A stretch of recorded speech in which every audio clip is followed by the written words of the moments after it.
Alright, here we go with the Harlem Renaissance, and the first video here is the causes of Harlem Renaissance and also the music too. Great music here in the Harlem Renaissance, and if you've never experienced old school jazz, please look up some of these songs I'm talking to you about, or some of the ones we're going to listen to in class, and expose yourself to a different style of music and feel something that's a little bit absent in music today, and that is real soul and real meaning behind just kind of outward ostentationism and buying things, okay? First off, I've brought this up a ton already, but the Great Migration was a mass movement of African Americans from the south to the north. This is a big painting by a great migrational painter named Jacob Lawrence. He's actually, you see him walking with the birds and birds flying north, etc. And it's a pretty big, powerful movement. Now, one of the places they actually settled in was Harlem.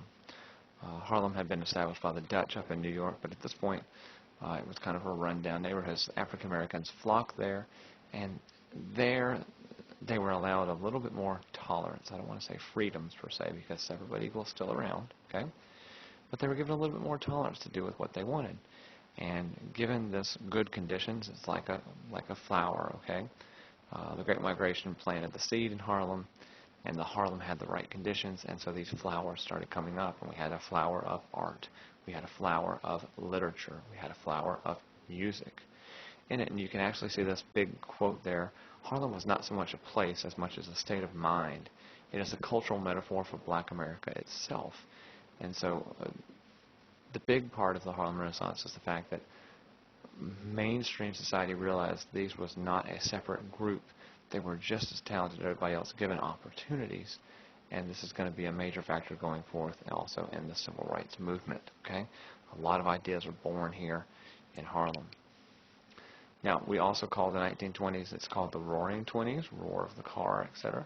But a secondary name is also called the Jazz Age. This is the birth of jazz, and jazz is a precursor of rock and roll, of ska, of hip-hop, of tons of music that comes afterwards.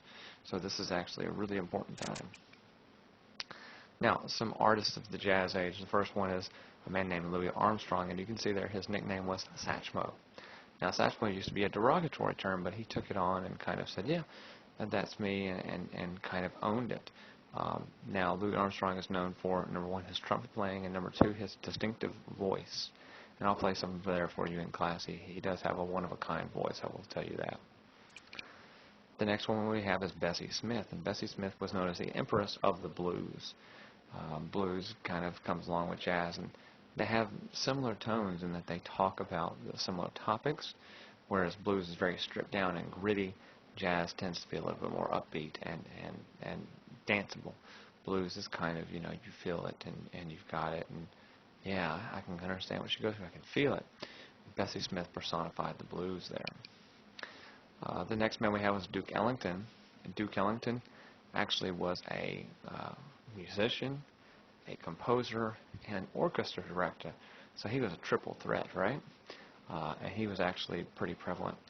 Now, another similar man to him was Cab Calloway. Cab Calloway is kind of, for all inclusive purposes, kind of the founder of hip-hop. He actually did something called scat. And scat, you can see there, it was a hipster's dictionary, okay? And so it was kind of slang and making these words and syllables that went together. And so it's essentially what hip-hop will try to do much, much later on. Now, two big places we have in Harlem at this time. Remember, it's separate but equal, right? The Apollo Theater is where a lot of people got their start. Duke Ellington frequented that a lot. Apollo Theater is a big mainstay for a lot of African-American comedians and musicians today.